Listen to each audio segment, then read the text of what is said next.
Good morning, 5th grade. We're going to continue reading in our Homer P. Fig text today, but during Play Pause It, you are going to be reading the text Draft Laws and Riots.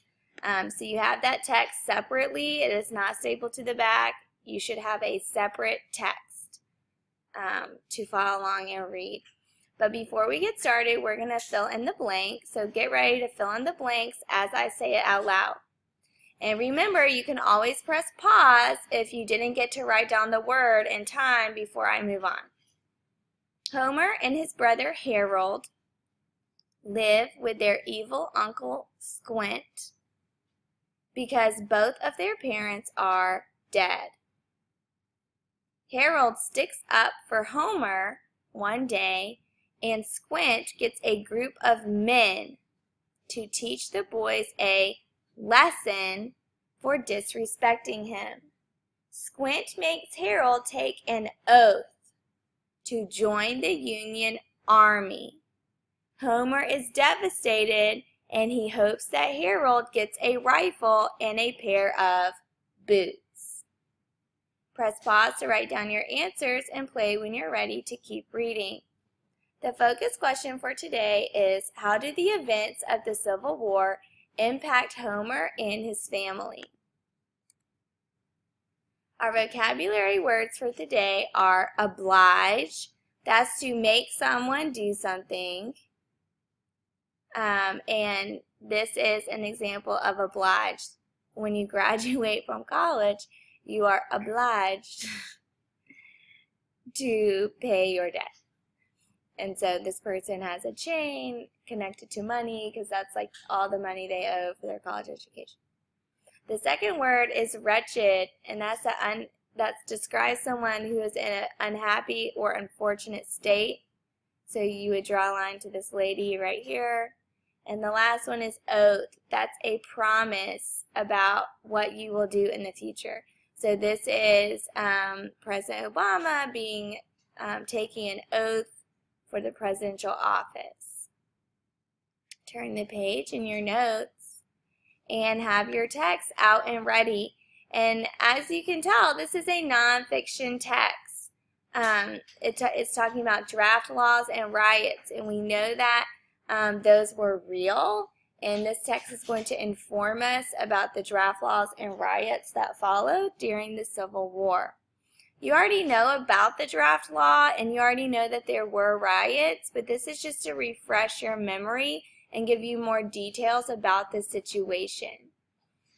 And so we usually ask a how or a why question, but today we're going to ask both. And so in box 1A, you would write, why were draft laws created? Press pause to write down your answer and play when you're ready for the next question.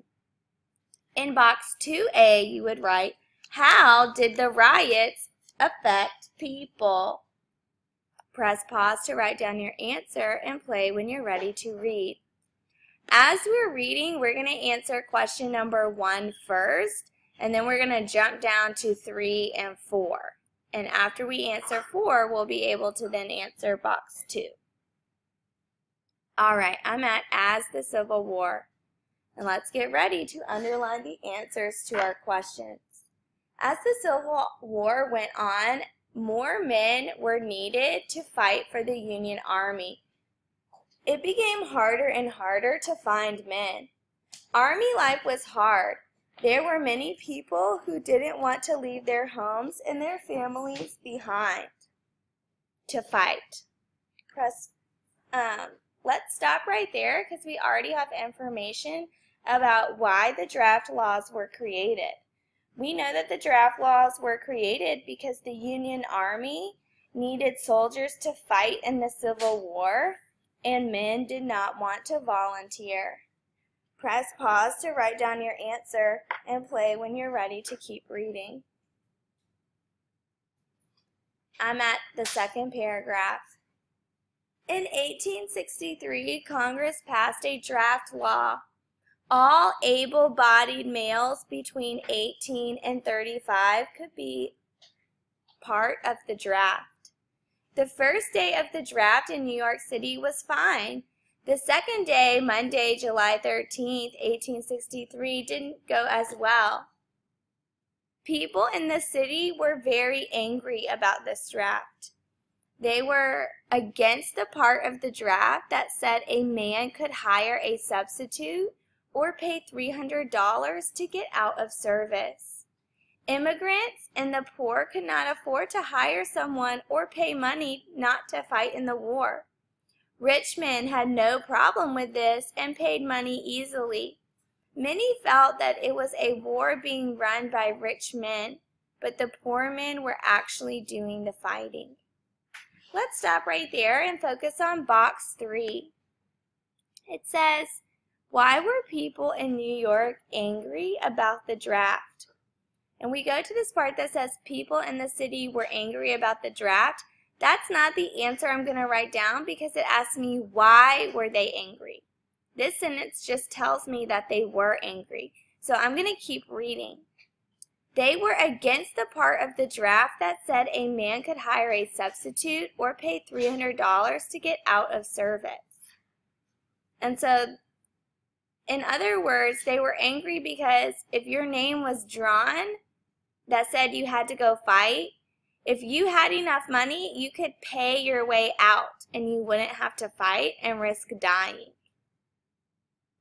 Or you could pay someone else to take your place. And if you were, and the people who couldn't afford to do that were saying that that wasn't fair. Okay, so in box 3A, we would write, people in the city were angry because the law said that a man could hire a substitute or pay $300 to get out of serving in the war. Press pause to write down your answer and play when you're ready for 3B. It says, how did the draft law affect immigrants and poor people? If we go back into the fourth paragraph, it says, immigrants and the poor could not afford to hire someone or pay money not to have to fight in the war. So in 3B, we would write, immigrants and poor people could not afford to hire cannot afford to pay the fine or hire a substitute. So they felt like the law gave rich men an advantage. Press pause to write down your answer and play when you're ready for box 4. We're going to keep reading. We're at the second day. The second day, a riot broke out as names were being drawn from the lottery wheel. Rocks were thrown through windows. The building that the lottery was taking place in was burned. The riot started out from anger over the draft. It quickly turned into an attack of African Americans. Many of the rioters were immigrants. They blamed blacks for starting the war for taking jobs away from them. Blacks were singled out for attack. An orphanage for black children in the city was burned. The state police were outnumbered and could do nothing to stop the rioting. The New York militia had been sent to help Union troops in Pennsylvania. They could not help the state police stop what was happening.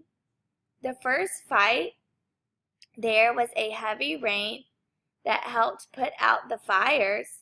The first night there was a heavy rain that helped put out the fires and cool tempers, but the next day the riot continued. It wasn't until Thursday that order started to come back to the city. Militias and volunteer armies started to arrive in New York City. Soon rioters were outnumbered by thousands of federal troops. The men had no choice but to go home. They had done a lot of damage. There was over $1 million in damage to the city. Over 100 people had been killed. New York City wasn't the only place that had a riot over the draft. A small town in Milwaukee, Wisconsin, also had problems. Their immigrant farmers were angry. The draft commissioner was attacked. He went to Milwaukee for help. Troops came from that city to put down the rebellion. Rioters were arrested and put in jail for 1 year. In August, the draft started again in New York City. It went on for 10 days without any problems. Not many men were actually drafted in the end. Only 6% of the men picked from across the entire country had to serve in the war. The draft riots showed the trouble between races and between the rich and poor in cities across the country. These differences still exist today in our country. And so we'll stop right there and go to box 4. Why were African Americans targeted during the riots in New York? And if I go down to the bottom of the first column, I have a paragraph that says it quickly turned into an attack on African Americans. And then it tells us why. Many of the rioters were immigrants. They blamed blacks for starting the war and for taking jobs away from them. So in 4A, we would write, African Americans were targeted because immigrants blamed them for starting the war and taking their jobs away. Press pause to write down your answer and play when you're ready for 4B. It says, what does the author mean when he states the differences still exist in our country today? And the author is referring to the current events of the news, how African Americans are being targeted by the police in many cities across the country. Press pause to write down your answer and play when you're ready for box 2. In box 2, it asks us, how did the riots affect people? And if we go to that last paragraph, it sums it up really well.